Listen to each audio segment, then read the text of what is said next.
So I want to go over a really unique feature that's in the Google Workspace in terms of the Google Drive that is often overlooked. And I think it's a really powerful tool to use, especially if you have multiple users in your Google Workspace.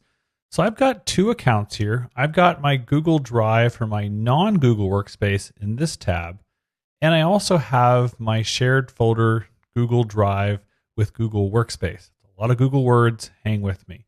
So left tab is the non-Google Workspace and the right tab is the Google Workspace. So if I want to share this folder, I literally just named a folder shared folder.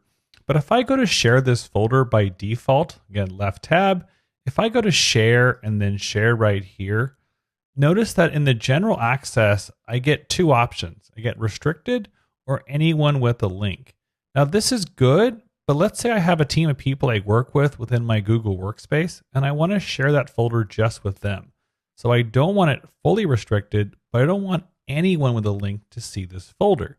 So what I can do is that if I go out of this one, now we're into the Google Workspace area. If I want to share this folder, and I want to come down to share and then share again, now you get a third access. You get restricted, my company name, nautilusdesigns.com, and anyone with a link.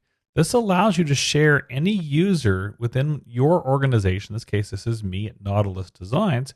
So if I have proprietary information or something else I don't want to get out to the general public with anyone with a link, but not restricted, I get this option, which is part of the Google Workspace. And it's a really overlooked feature, and I think it's a fantastic piece of the Google Workspace environment.